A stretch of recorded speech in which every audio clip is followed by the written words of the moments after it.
quienes con sus acciones empiezan a visionar un proyecto de universidad científica.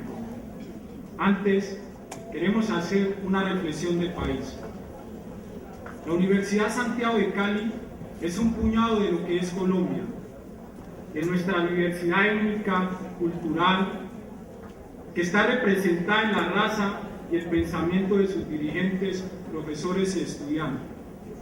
De esta manera, vale la pena citar unas palabras de un gran profesor de esta universidad, José Rufino, el cual, en un artículo titulado Grandeza y Compromiso Social Universitario, manifiesta acerca de la Universidad Santiago de Cali lo siguiente: podemos evidenciar su grandeza porque es la única capaz de mostrar la coexistencia de todas las tendencias ideológicas y de soportar los enfrentamientos internos que van desde lo más ácido y vehemente hasta lo más académicos para llegar finalmente a un acuerdo y hasta un saludo amistoso, que en otras entidades ni siquiera soñaría. Es la única capaz de reconocer sus errores y corregir si es del caso. En ella no se teme a los errores, pues los consideramos oportunidad para mejorar. Hace aproximadamente 3 semanas, el programa de Contaduría Pública fue certificado por el Ministerio de Educación Nacional como un programa de alta calidad. Esto se convierte en una muestra fehaciente de que aquí las cosas sí se pueden conseguir mientras existan personas con convicción y sentido de compromiso como aquellas a quienes queremos homenajear en el día de hoy. Para nosotros es enorgullecedor pertenecer a tan prestigioso programa. Igualmente es un compromiso que nos exige el más alto grado de deber, de responsabilidad y de ética en el desempeño laboral que elijamos para el ejercicio de nuestra profesión. Debemos concebir que los empresarios en el mundo entiendan el lenguaje de la contabilidad, que con nuestra formación integral y nuestra visión ayudemos a cumplir con los deberes que las empresas tienen con sus accionistas, empleados y con la contribución al Estado, proporcionando la mayor transparencia de la información financiera para la toma de decisiones. Teniendo en cuenta lo anterior, sumado a la adquisición y aplicación continua de los conocimientos globales, se nos permite ratificar ante cualquier persona e instituciones que de verdad somos profesionales de alta calidad. Hoy, todos los estudiantes del programa de Contaduría queremos escribir en las nuevas páginas del libro de la historia de la Universidad Santiago de Cali, con letras mayúsculas, el nombre de 2 hombres que para nosotros son verdaderos héroes de la academia y del conocimiento universal, y con sentido humanista comprometido en la búsqueda constante de ideas para lograr la excelencia.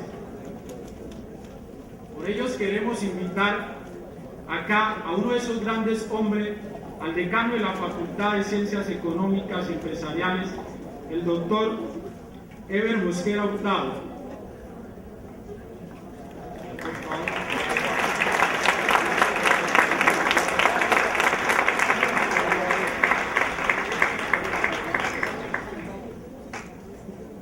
Quien con su gestión y liderazgo promovió este logro. A nuestro director del programa de Contaduría Pública, el doctor Luis Carlos Ayala Caldas.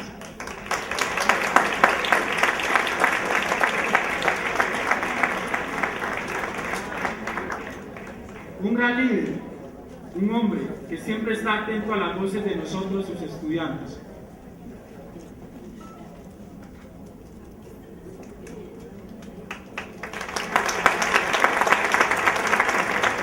Queremos traer hoy el nombre del doctor Jairo Campas, el profesor Fidel Sandoval y Francisco Montoya, quienes fueron las personas que lideraron las condiciones mínimas de calidad. Hacemos un llamado a nuestros compañeros Franci Arias,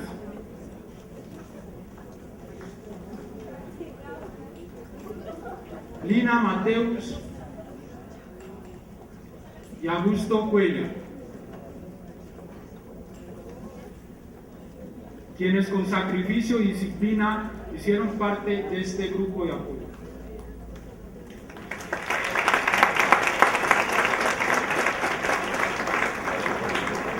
A los profesores Harold Arabia y Diego Álvarez, si se encuentran pueden pasar.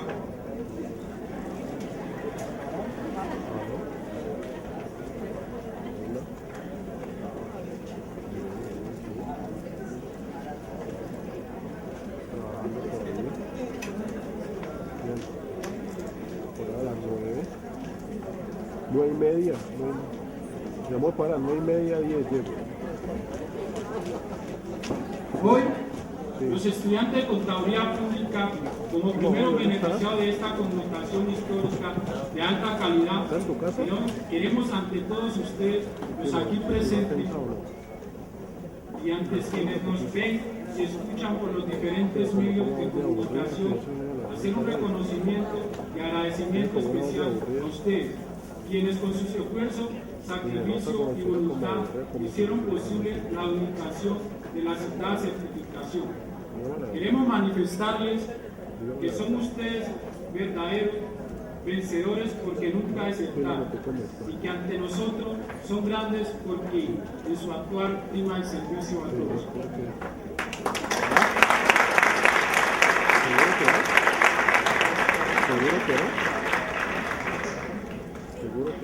Bueno, démosles nuevamente un fuerte aplauso. Gracias a los estudiantes por ese reconocimiento, a las directivas también. Bueno, y a continuación vamos con la última ponencia de este primer día de...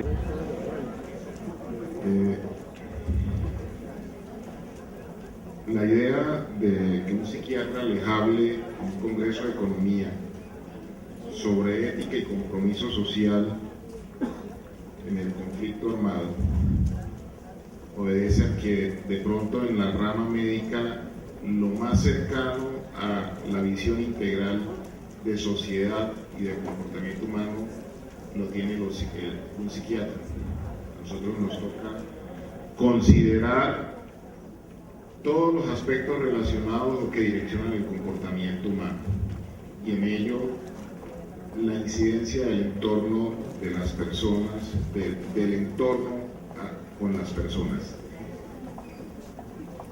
El conflicto en Colombia, esta tarde, decía yo, tiene un origen, como todos sabemos, de muchos años atrás y posiblemente fundamentado en patrones de comportamiento adquiridos durante el proceso de colonización, el mestizaje y los trastornos adaptativos que se generaron con el proceso de esclavización. Teníamos una cultura, somos herederos de una cultura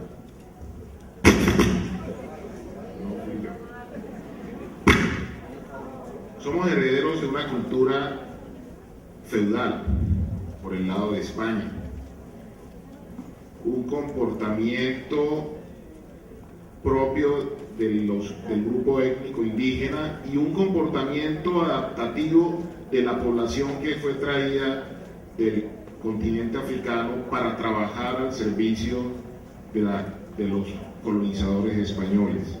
Esto genera patrones de comportamiento que posterior a la campaña libertadora de Colombia y de Latinoamérica continúa vigente y tiende a replicar los comportamientos del grupo étnico dominante, el español. Por ello, ustedes ven que todavía tenemos réplicas de una sociedad que tiene comportamientos neoburgueses. Todavía hay gente que hereda el Estado, el manejo del Estado, y lo hereda por familias. Alguien fue presidente, su nieto aspira a ser presidente, y así se va manejando el país. Pero en este momento, cuando las políticas económicas y de gobierno apuntan a la concentración de la riqueza, a generar brechas entre pobres y ricos, vale la pena que nosotros revisemos nuestro patrón de comportamiento frente a los procesos electorales. Nosotros mismos contribuimos cuando nuestra decisión electoral apunta a necesidades de momento y no a la necesidad de construir nación. Este país ha sido desarrollado con una visión etnocéntrica. Si ustedes ven, el desarrollo del país se ha realizado en las zonas andinas por el grupo étnico dominante, pero ha sido un error porque ese elemento de construir y desarrollar los grandes centros urbanos y los grandes centros industriales en el centro del país es lo que ha impedido un adecuado desarrollo de Colombia. Si fuéramos como los países desarrollados que piensan en los puertos para desarrollar la industria, tendríamos mayores facilidades de comercialización de nuestros productos. Y de pronto hubiésemos tenido mayores posibilidades de desarrollo equitativo de las diferentes regiones del país. ¿Cómo puede ser que la producción energética de Colombia se dé en mayor porcentaje en la zona de Antioquia, donde menos estabilidad del recurso hídrico existe? ¿Por qué no hubo un desarrollo hidroenergético en la zona de la cordillera occidental, donde mayor fuente hídrica hay para construir hidroeléctricas? ¿Por qué Buenaventura, además de puerto, no es un polo industrial de Colombia? Y así podríamos seguir hablando con respecto a los ríos. Pero cuando nosotros nos encontramos con la situación del conflicto, donde se trata de ocultar lo que muchos líderes de grupos armados al margen de la ley han manifestado, de apoyo de industriales colombianos y extranjeros para mantener su accionar beligerante y en contra de la población civil, nos debería generar cuestionamientos, porque hasta dónde esos empresarios que han manejado sus intereses particulares, financiando a estos grupos de un lado y del otro, porque existen los que financian a los de izquierda y a los de derecha para proteger su mercadeo, su producción industrial, ¿hasta dónde podríamos nosotros mantenernos tranquilos cuando finalmente estas acciones atentan contra la población en general? Hay una situación en particular. Nuestro país, el Estado, está siendo controlado por intereses empresariales. No se está trabajando con una visión de construcción de nación. Es así como desde los ministerios y lo que antes eran las superintendencias, digo antes, que vigilaban, supervisaban y controlaban, hoy en día se observa que están en función de proteger los intereses de estas empresas. Hablemos en el caso, y como médico se los planteo, del sistema de protección de seguridad social en salud del país. Si ustedes observan, siempre la reglamentación del sistema de seguridad social apunta a proteger a las EPS, no apunta a garantizar la prestación de servicios de salud de la población, a la población.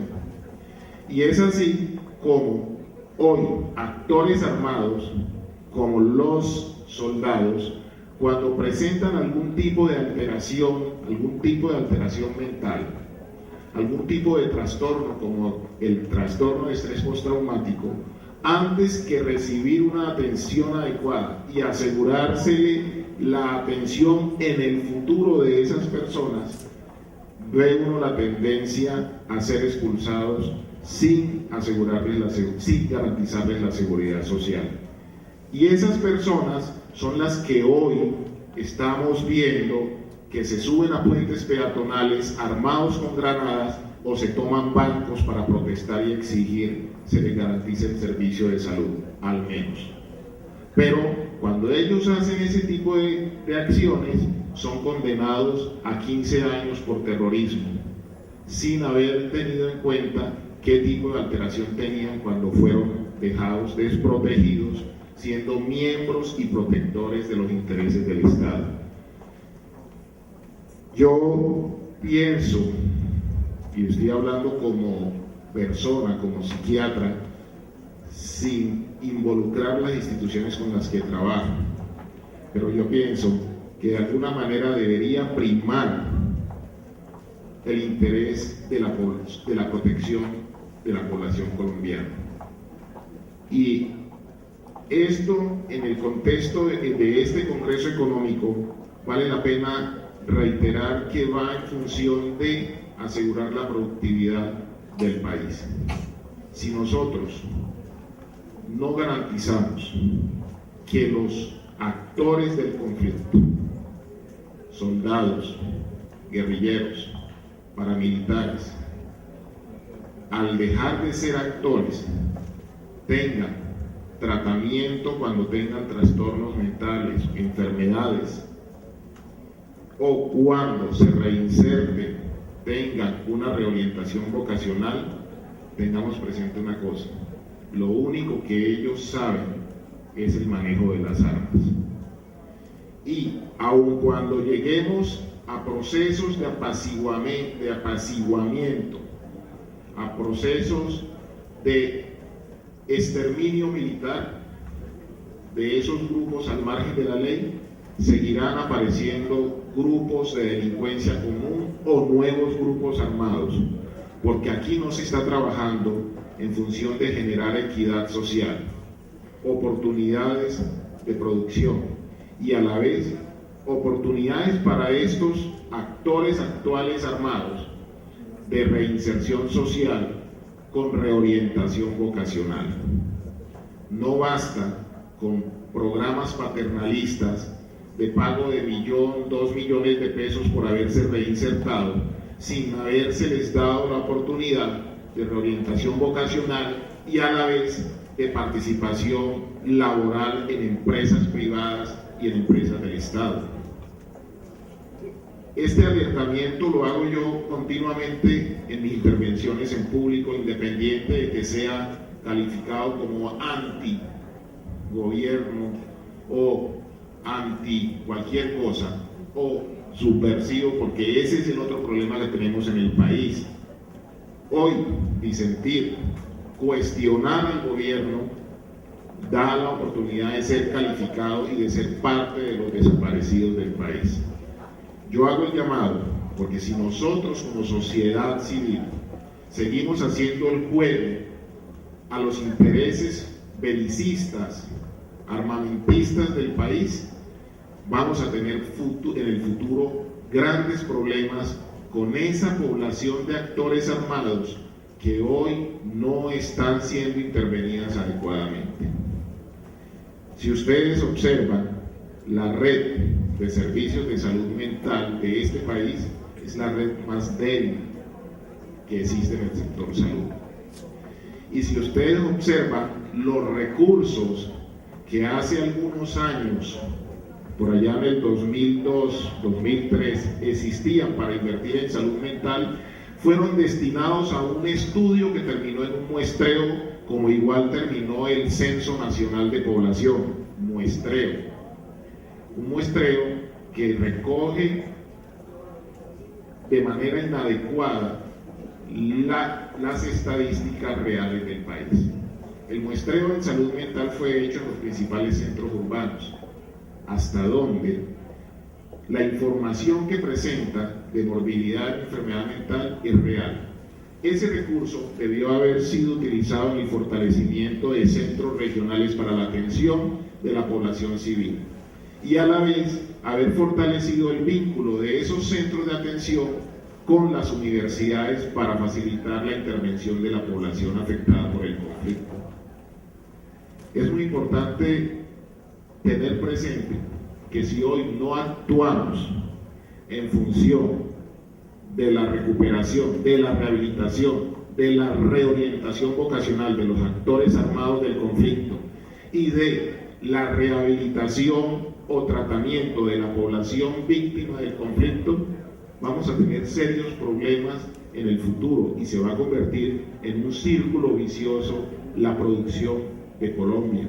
Se está deteriorando el campo, la gente se ha vuelto urbana, se ha concentrado la tierra en manos de terratenientes que han favorecido el retiro de la población rural, y ello va a generar problemas de productividad en Colombia. Colombia no va a ser nunca un país industrializado, netamente industrializado. Nosotros necesitamos recuperar el campo y para ello es necesario pensar en programas de retorno de la población desplazada con tratamientos adecuados previos para favorecer su desarrollo o su desempeño en el territorio propio. Básicamente, yo insisto en el tema porque el futuro que nos espera es oscuro y posiblemente en ese momento ya no estarán los protagonistas de la política belicista, y quienes pagarán los platos rotos serán los gobernantes que estén en ese momento y que ya no podrán hacer nada para favorecer un proceso productivo mejor de nuestro país. Eso es lo que yo podría comentarles frente al futuro del conflicto y a la relación con las empresas, con la responsabilidad social de los empresarios. Pienso que es más importante, antes que invertir en armas, invertir en procesos de intervención a la población civil y a los actuales actores armados, independiente del bando al que pertenezcan. Pero aún más, yo siempre digo, mis hijos no van a ser carne de cañón de una guerra que no es mi guerra. Que el día que sea necesario servir a la patria, que también sirvan a la patria aquellos hijos de los que sí tienen interés en que la guerra en este país se mantenga. Así deberíamos pensar todos los colombianos. ¿Por qué nuestros hijos van a hacer la guerra? ¿Por qué los que fomentan la guerra no mandan a sus hijos a la guerra? Es muy importante tener eso presente. E igualmente, en las políticas de desarrollo de gobierno, valdría la pena tener presente que cada vez que se desarrolla infraestructura turística o infraestructura industrial, debemos exigir los colombianos que el dinero de la producción de esos centros circule en las regiones donde se está explotando ese tipo de servicios. El caso de Buenaventura, si hay un puerto, la plata que produce el puerto debería circular en Buenaventura y no ser simple puerto y la población viviendo bajo condiciones de miseria e inequidad. El caso de la zona de Chambacú, donde tantos afros murieron y hoy hay impunidad. Esa zona turística debería permitir circular el dinero a esa población que perdió el territorio. Así podríamos seguir hablando con la explotación minera y todas estas circunstancias. Los colombianos tenemos que exigirle a nuestros gobernantes que se desarrollen políticas reales de desarrollo empresarial en los territorios y de aporte económico por esa explotación o por esa productividad. Los agentes no bancarios en los territorios, antiguos territorios nacionales, no permiten el desarrollo económico de las regiones porque el dinero se paga a través de esos agentes y no circula en nuestros territorios. Pensemos en esas realidades de nuestro país y consideremos si nuestro futuro, como se está manejando el país, es promisorio o es un futuro oscuro. Muchas gracias. Especialmente para el campo educativo y de la formación. En este sentido, deseo plantear algunos interrogantes que como participantes de los escenarios de la educación superior considero debemos hacernos para precisamente tematizar el concepto de educación para la paz. Estos interrogantes son: ¿se deja llenar el vacío teórico-práctico de la paz? ¿Cómo debe ser entendida la paz en el contexto educativo? ¿Qué tipo de arquitectura debe ser presentada por la educación para hacerse al derecho de reflexión crítica en un proceso de paz? ¿A través de qué constructos crítico-reflexivos se puede generar en la educación una productiva, fundamental y práctica unión entre educación y paz? ¿Cómo se podría lograr la reducción de la violencia, la regulación del conflicto, es decir, una modelación de la paz en el contexto educativo? Y tal como lo plantea el lema de este Congreso, ¿cómo generar acciones responsables por y para la paz? Permítanme igualmente presentarles algunas reflexiones frente a estos interrogantes desde mi perspectiva como educadora y responsable de la dirección académica de una institución de educación superior. Reflexiones que de ninguna manera son respuestas, pues cada uno de estos interrogantes puede perfectamente ser abordado como problema de investigación, máxime ante la imperiosa necesidad actual de desarrollar investigación para la paz. Preguntémonos, ¿se deja llenar el vacío teórico práctico de la paz? Intentando hacer un acercamiento a la posible respuesta, se puede decir que ese vacío teórico práctico de la paz en el contexto educativo puede ser llenado en la medida que se tematice la problemática de la violencia de una forma integrativa. Es decir, ir más allá de las cifras numéricas y los porcentajes de incidencia que nos ofrecen las investigaciones sistemáticas, que si bien es cierto, son necesarias para obtener el dato fenomenológico, es igualmente necesario escuchar a las investigaciones analíticas que se ocupan de las tesis, las variables y los modelos teóricos, como también es vital la praxis que nos ofrecen las opciones, las estrategias y acciones a seguir, y por supuesto es igualmente valiosa la orientación social que marca los principios, valores y comportamientos sociales. Es decir, que la paz en el contexto educativo es un constructo estructural, procesual, subjetivo y normativo, y que interactúa con las variables social, cultural, moral, económica, política y tecnológica. Es un error pretender abordar el tema de la violencia desde los aspectos socioeconómicos, relacionándola precisamente con el nivel socioeconómico de un país o reduciéndola a un problema eminentemente de los países pobres de Asia, África y Latinoamérica. Pero sin duda la violencia no es un fenómeno aislado ni exclusivo de los países en vía de desarrollo. La violencia es un fenómeno igualmente global, que necesariamente no se puede aislar de lo socioeconómico y político, pero tampoco de las representaciones colectivas y del imaginario social, como tampoco lo podemos aislar del medio ambiente. Permítanme hacerles un pequeño recorrido sobre esos imaginarios colectivos. La violencia a lo largo de la historia de la sociedad moderna ha estado estrechamente ligada al deseo de poder y dominio. Sobre la violencia habló la filosofía clásica, para luego ser simbolizada por la tragedia griega y reaparece como un concepto de la mano del filósofo alemán Hegel y del francés Sorel.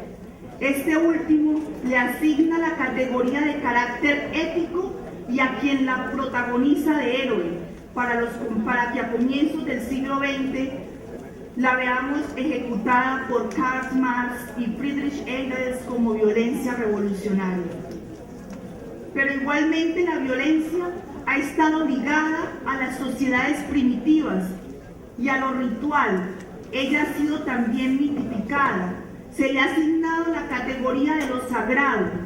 Los ritos sagrados de las comunidades primitivas e incluso religiosas han encontrado su razón de ser a partir de un acto violento, matar a otro. El cristianismo, por ejemplo, surge de la celebración fundamental de la muerte de Jesús en la cruz. El acto violento se ritualiza y se le da el carácter mítico, de sagrado. René Girard lo llama una violencia fundadora de origen sagrado, muerte, sacrificio. La violencia fundadora, dice Girard, constituye realmente el origen de todo lo que los hombres aprecian más e intentan a toda costa preservar. En esas sociedades primitivas, muchos de estos actos violentos representaban actos simbólicos que se usaban para evitar, digamos, que una violencia más generalizada. Actualmente tenemos prácticas parecidas. Por ejemplo, los estados que aplican la pena de muerte a personas que han cometido un crimen, solo que en este caso es un acto de violencia recíproca, ojo por ojo, diente por diente, mientras que para las comunidades primitivas era la posibilidad de redimirse del pecado o de la ira de los dioses. Las comunidades primitivas ritualizaban la violencia porque a partir de una muerte aseguraban la unidad y bienestar de toda una comunidad. A partir de la muerte de Cristo en la cruz, se aseguraba la salvación de toda una humanidad del pecado. Ese es el concepto de las comunidades primitivas. Actualmente, la violencia ha pasado de ser un código cultural de las comunidades primitivas para desbordar sus fronteras hacia lo destructivo y salvaje en la sociedad moderna. La sociedad moderna ha trivializado la violencia, por lo tanto, la ha desacralizado. De hecho, la violencia moderna no conlleva un sentido mítico y sagrado. Caso contrario, desarrolló la opción de la sacralización de lo sagrado, la vida. En Colombia, la vida no vale, o vale muy poco, y paradójicamente, los mismos sicarios se encomiendan a la Virgen para pedir protección divina y que la vuelta, entre comillas, les salga bien. El fenómeno de la violencia se debe igualmente dimensionar en la dinámica de las interacciones sociales con la naturaleza, como lo plantea Augusto Ángel Maya, citando a Le Boissin: la cultura no está en genes, pero interactúa con la naturaleza, lo que no hace posible concebir lo social segregado de la naturaleza y del medio ambiente. Él plantea, abro comillas, para entender el orden social es necesario entender previamente el orden ecosistémico, que es el escenario en el que se desenvuelve la cultura. Germán Márquez, en su texto Medio Ambiente y Violencia en Colombia, una hipótesis, plantea que para comprender la problemática histórica de Colombia y en particular su problemática tan aguda de violencia, es necesario comprender las interrelaciones entre sociedad con los ecosistemas y sus recursos. Durante gran parte de la historia de Colombia, los recursos aportados por ecosistemas como los suelos, el agua, la madera, la caza, la pesca, además recursos no renovables como el oro y las esmeraldas, han sido más abundantes que los trabajadores para aprovecharlos. Esta abundancia ambiental habría dado lugar a competencia por mano de obra como medio imprescindible para acceder a los recursos, la riqueza y el poder. En la historia de Colombia, la apropiación de los recursos naturales ha generado conflicto y violencia. Ya lo decía Nietzsche, Cuando se modifican los valores sociales fundamentales, se cambian las relaciones sociales, y en este caso se podría afirmar que las relaciones e interacciones sociales cambian respecto al recurso dado, como la tierra, el oro o las esmeraldas. Se puede afirmar entonces que en Colombia ha existido una relación sistémica entre ambiente y violencia.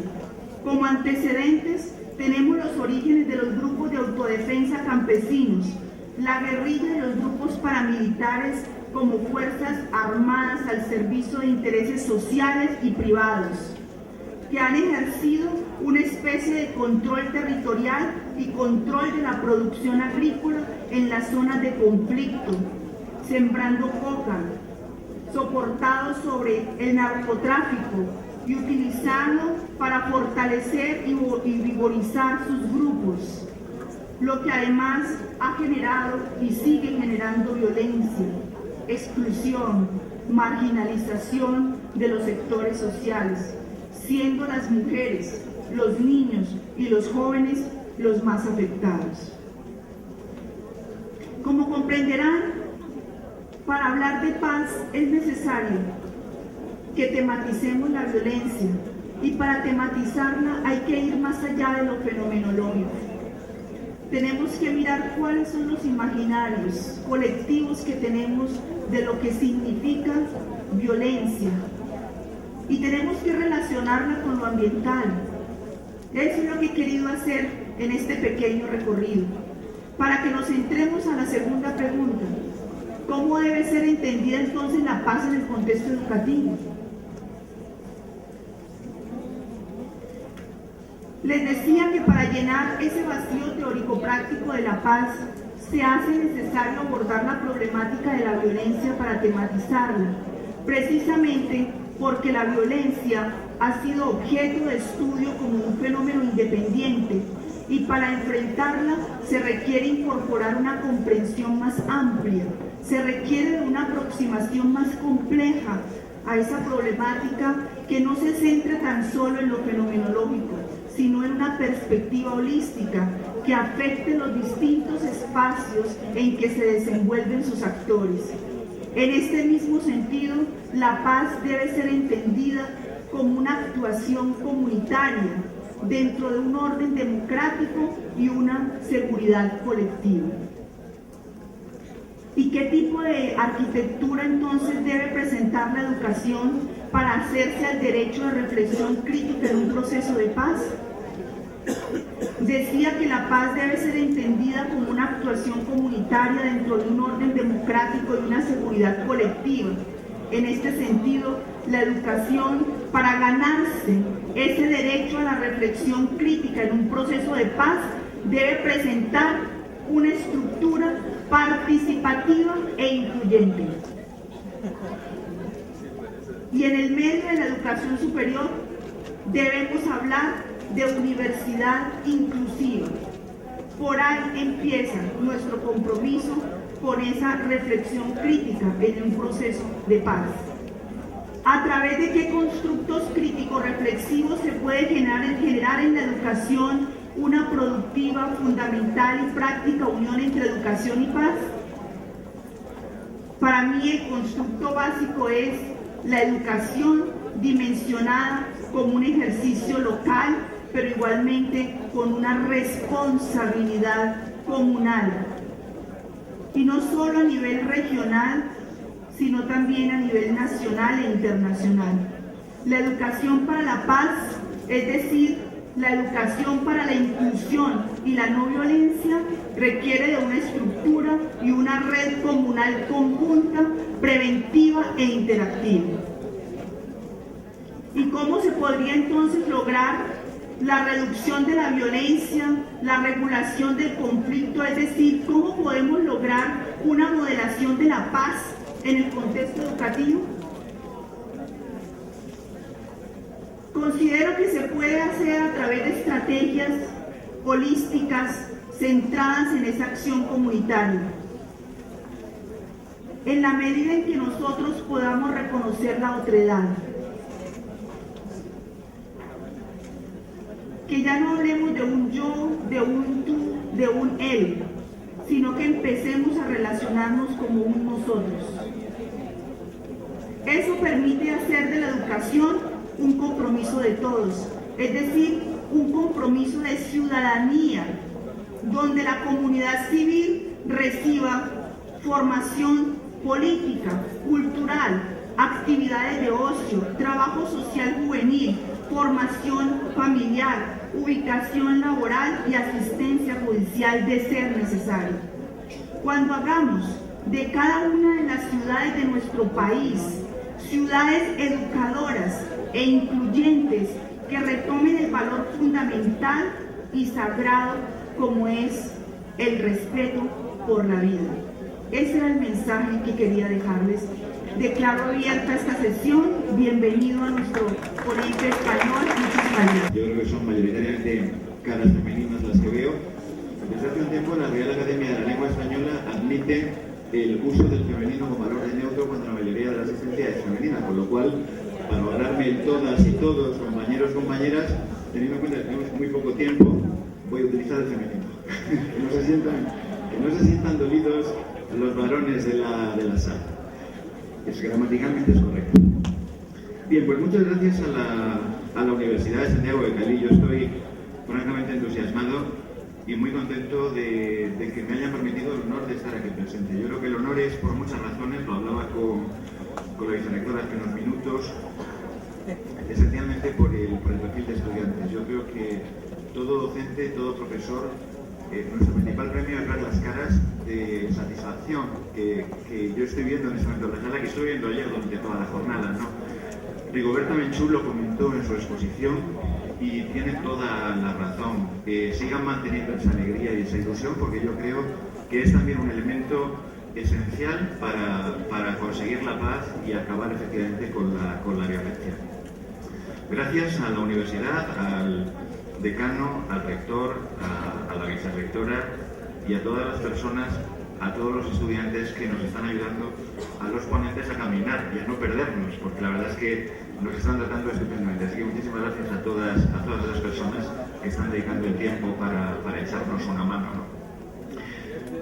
Yo tengo una presentación, según lo previsto, de algo menos de una hora, y quiero tratar de gestionar bien mi tiempo para desarrollar la cuestión que se está viendo en la pantalla. Quizás si se apagan las luces se vería mucho mejor la proyección. ¿Es posible? Es la responsabilidad social corporativa de las multinacionales como una fórmula para prevenir los conflictos cuando todavía no se han desarrollado, pero también, y esto es esencial, para acabar con los conflictos cuando ya existen y para lanzarse al proceso que se da en llamar de rehabilitación posbélica. Yo creo que en la sesión de ayer los variados y cualificados ponentes explicaron de una forma muy clara cuáles son las razones de un conflicto bélico. No quiero concretar exactamente en el caso colombiano porque tampoco es un conflicto que conozca con gran detalle. Pero alguno de los ponentes dijo algo bastante evidente y bastante lógico, y es que las causas, o una causa importante de los conflictos, es la pobreza, es la desigualdad, es la falta de educación en la que incidía magníficamente la vicerrectora de esta universidad, la falta de educación para la paz, por la tolerancia, por los derechos humanos. Las empresas, las multinacionales, ¿tienen algún papel importante que hacer en esta materia? Es una pregunta retórica. La respuesta evidentemente es sí. Tienen un papel, tienen una responsabilidad. De eso estamos hablando. Cuando ustedes ven en la pantalla siglas como RSC, las siglas en sí mismas nos dicen muy poco, pero la R significa responsabilidad. Somos responsables de lo que hacemos y de lo que dejamos de hacer. Eso es un concepto probablemente filosófico. Me viene muy bien la presentación de la vicerrectora, en donde ha hecho referencia a grandes filósofos de la historia. Mencionó a Hegel, por ejemplo, o a Marx. RSC es un concepto de filosofía moral. La responsabilidad es un concepto de filosofía moral. Insisto en que las multinacionales también son responsables de lo que están haciendo o de lo que están dejando de hacer. Eso es omisión por omisión. Soy responsable de lo que no hago cuando tendría que hacer ciertas cosas. Y es importante incidir en este aspecto. La primera parte de la presentación, que nadie se asuste, pero yo creo que es importante. Yo también desciendo de familia de educadores, de maestros, de profesores, y creo que es muy importante, antes de entrar en cuestiones mucho más técnicas, más pragmáticas, más operativas, hacer un primer barrido, siquiera superficial, en cuanto al marco conceptual de la responsabilidad social corporativa o de la ética de las organizaciones. Es muy importante tenerlo en cuenta para entender lo que viene a continuación. Y después, la segunda parte de la sesión, serán aproximadamente unos 20 minutos, espero. Voy a poner algunos casos prácticos de responsabilidad social corporativa aplicada a contextos de rehabilitación posbélica esencialmente. ¿Qué ha funcionado, qué no ha funcionado y en qué ejes se suele trabajar? Vamos a ver, y enlazo con la presentación de la vicerrectora, que la palabra clave es derechos humanos. Y no olvidemos que el primero de los derechos humanos es la vida. Y la integridad física de las personas, los dos. La vida, el matar a alguien, o la integridad física, mutilarlo, secuestrarlo. Y esto es algo que está ocurriendo en este país y por desgracia ocurre en otros muchos. También en España tenemos un problema de terrorismo desde hace muchos años. Bien, no se va a poder leer desde el final, pero para eso estoy yo aquí, así que lo cuento. El estado de la cuestión de la responsabilidad social corporativa. Aquí hay unas muy poquitas líneas, pero yo he tratado de sintetizar muchos libros leídos y algunos escritos acerca de esta materia. Me voy a quedar o voy a recoger los highlights, las mejores jugadas de un partido de fútbol que lleva jugándose unos 20 años. Aproximadamente la responsabilidad social corporativa está funcionando en Europa desde mediados de los años 90, es un paradigma que se asienta a nivel empresarial y organizacional a mediados de los años 90. En Estados Unidos es un poco más antiguo, en Alemania también y en los países nórdicos. Y en Latinoamérica, ayer hubo una exposición excelente del profesor Julián. Se veía muy claro también que el paradigma en el contexto latinoamericano tiene una antigüedad más reciente, es más joven. Por tanto, trato de resumir en 4 guiones el estado de la cuestión hoy, después de 20 años de este nuevo paradigma. Como hace 20 o 25 se hablaba de calidad, o se empezaba a hablar de calidad, o de medio ambiente, o de incluso marketing. El primer elemento es que, esencial, es que todas las organizaciones, empresas, administraciones públicas, ONGs, partidos políticos, sindicatos, grupos religiosos, todas las organizaciones son responsables de lo que hacen o omiten. Esto ya lo dije antes, pero es un elemento esencial. No hay empresas amorales. Hay una parte de la literatura especializada, hay por ejemplo un filósofo francés espléndido, se llama Comte Sponville, con guión en medio, aparecerá en la bibliografía que luego entreguemos con las actas del Congreso, que él afirma en una obra muy amena de leer, se llama El capitalismo es moral. Pregunta de nuevo retórica. Su conclusión es que es amoral. El capitalismo no es ni moral ni inmoral. Él considera que la moralidad, la ética, es solamente asociable a las personas, no a los entes, no a las cosas. Por tanto, no a las empresas, no a las multinacionales, que es de lo que yo hoy estoy hablando en esta sesión. Es un error, o por lo menos yo estoy en el grupo de investigadores que pensamos que eso es un planteamiento erróneo, porque es verdad que una multinacional es un ente jurídico, es una personalidad jurídica, se dice en el mundo del derecho, pero no olvidemos que ese ente jurídico está integrado por personas. Las multinacionales no son Terminators ni Robocops. Las multinacionales tienen un director general. Esta universidad de Santiago de Cali tendrá un estatuto jurídico, el que fuere, fundación, asociación, no conozco la legislación colombiana, pero esta universidad tiene un equipo directivo, tiene un decano, un rector, una vicerrectora, y son personas de carne y hueso, son personas con valores. La rectora ha hecho una exposición, un posicionamiento claro de cómo interpreta ella la educación, y además me ha encantado escucharlo. Eso evidentemente son valores, principios personales que con su puesto de responsabilidad, con su puesto de autoridad, va a tratar en la medida en la que le sea posible de aplicar a la Universidad de Santiago de Cali. Por tanto, las organizaciones, las multinacionales sí son responsables, no hay empresas amorales. Eso ha sido una excusa que se ha empleado durante muchas décadas, por desgracia, para hacer lo que quisieran. De ahí la mala fama que suelen tener, sobre todo grandes multinacionales, muchas de ellas españolas, en otros países, por acciones socialmente irresponsables. Pero yo quiero presentar en la sesión de hoy el lado no oscuro de la multinacional, sino el lado positivo, que indudablemente lo tiene también. Y espero poder acreditarlo en los próximos minutos. Otro elemento clave, habiendo dejado claro de que todos somos responsables, otro elemento clave es que la responsabilidad social corporativa no es obligatoria. Es voluntaria. Yo hago las cosas, y eso es un concepto de nuevo ético, de filosofía moral. Hay que distinguir entre la ley y la moral. La ley es así porque hay un gobierno, un Estado, un Parlamento, va a depender del sistema político del país, que nos obliga a hacer las cosas. Y nos gustará más o menos hacerlas, pero estamos obligados a hacerlas. No hay más vuelta de hoja. Los impuestos que muchas de ustedes están pagando o van a pagar algún día en Colombia, a algunas les parecerán excesivos, a otras les parecerán reducidos, alguien incluso los evadirá, pero si lo pillan, porque es una ley obligatoria, tendrá que pagar una multa, un encarcelamiento, una sanción penal. La moral, la ética, la responsabilidad social corporativa es un concepto moral. Yo hago las cosas porque creo que debo hacerlas. No hay ninguna ley que me obligue a ello, pero las hago porque es mi deber moral hacerlas. Se fundamenta en un elemento esencial también de la filosofía, y es la libertad y la voluntariedad de nuestros actos. Incido en ello porque, de nuevo, si somos responsables de lo que hacemos es porque tenemos libertad de hacer las cosas.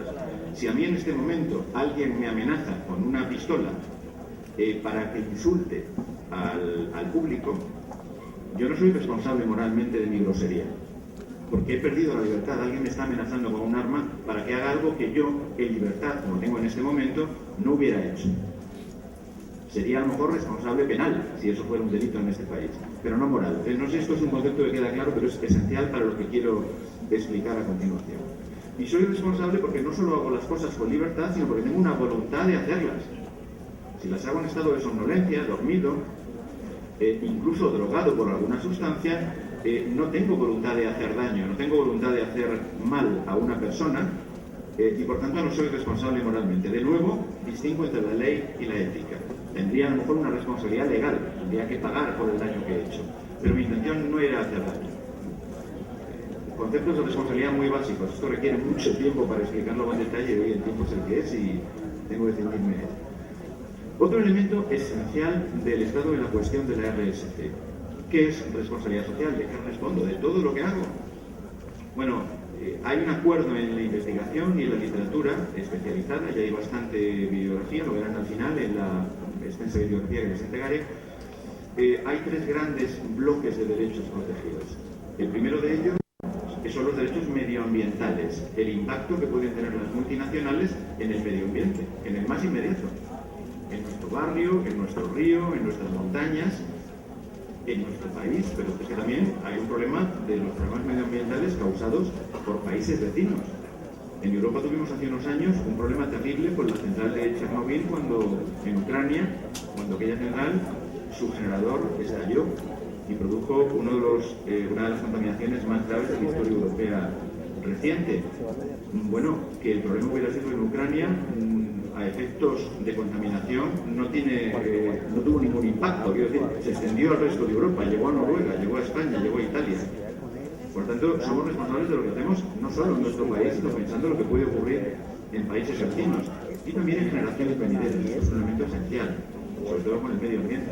Lo que estamos haciendo hoy no me va a afectar a mí, probablemente a Fernando Navarro, pero sí va a afectar a Alejandro Navarro, que es mi hijo, cuando yo ya no esté aquí. Entonces, como padre, me interesa que esas generaciones futuras reciban un mundo mejor del que yo he recibido. Es un poco el objetivo esencial de la ética y la responsabilidad.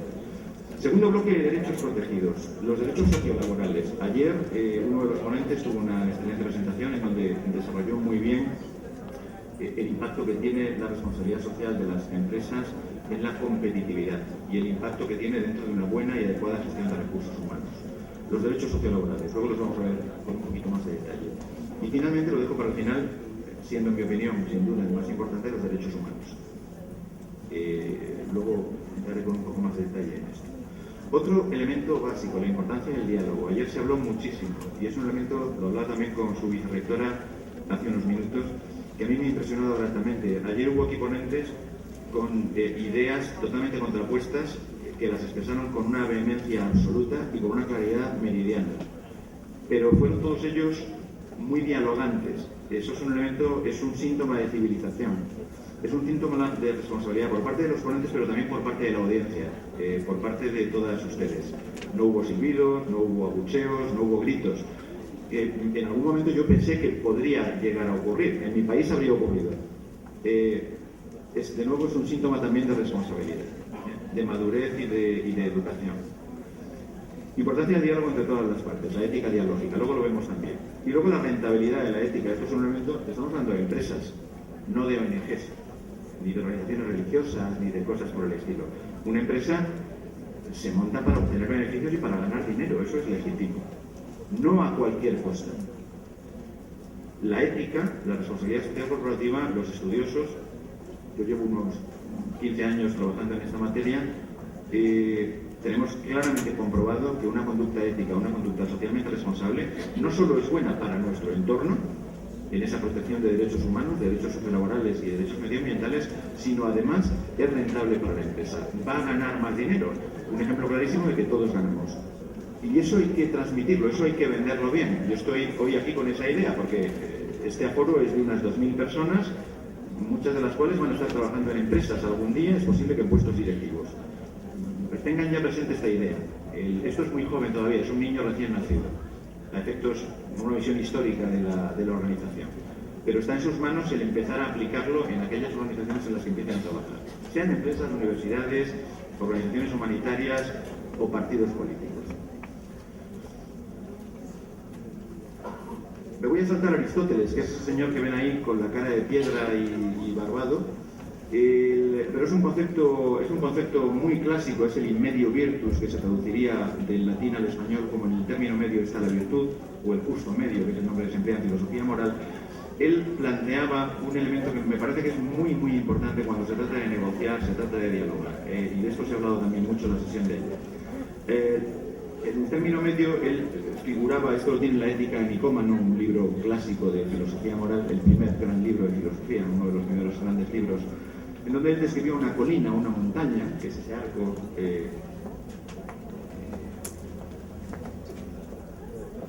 es este arco de aquí.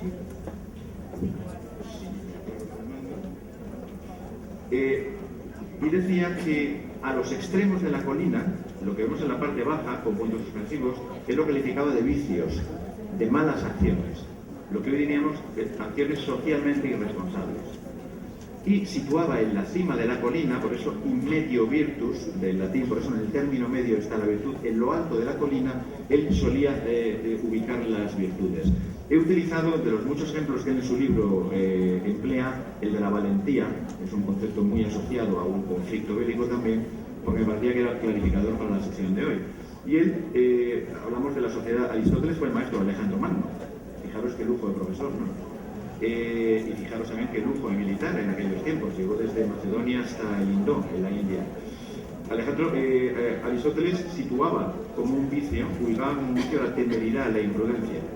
El soldado que se lanzaba sin importarle que lo mataran, porque había muy pocos soldados en aquella época y la vida de un soldado era esencial para defender la polis griega. Por tanto, cuida tu vida porque eres muy valioso. No te dejes matar tontamente. Pero luego estaba el cobarde en el otro extremo, aquel que valoraba sobre todo su vida sin importarle los derechos ciudadanos de la polis a quien tenía que defender. Eso era también un vicio para Aristóteles. Para él, lo virtuoso se encontraba en el término medio. El valiente era aquel que era suficientemente sensato para saber que la guerra es mala, que el combate es peligroso y que te pueden matar, pero al mismo tiempo era lo suficientemente responsable para arriesgar su vida en pro de un bien común superior, en este caso la polis griega, la ciudad griega, ¿vale? Bueno, esto es una tabla que todo el mundo recibirá, por tanto tampoco es extraído de su obra algunas grandes virtudes que él desarrolla. El comedido, el generoso, el magnánimo, paciente, veraz, ingenioso, y los extremos viciosos que él considera. Es simplemente una anécdota. Y aquí sí me quiero extender, o a modo de resumen, para esta primera parte más conceptual. Y enlazo de nuevo con la presentación de la vicerrectora. Nos hemos conocido hoy. Parece que nos hubiéramos puesto de acuerdo para enlazar nuestras sesiones, porque realmente me viene muy bien su discurso para lo que yo quiero explicar a continuación. Una empresa, una persona, pero vamos a hablar de multinacionales, que es de lo que estamos hablando. Este esquema vale para empresas y personas, para organizaciones y personas. Tiene que tener muy claro una organización, una multinacional, cuáles son las acciones buenas y las acciones malas. ¿Qué pueden hacer positivo y qué pueden hacer negativo? Eso los que están estudiando organización de empresas sabrán o habrán estudiado ya o lo van a estudiar en algún momento, que se conocen externalidades negativas. Las externalidades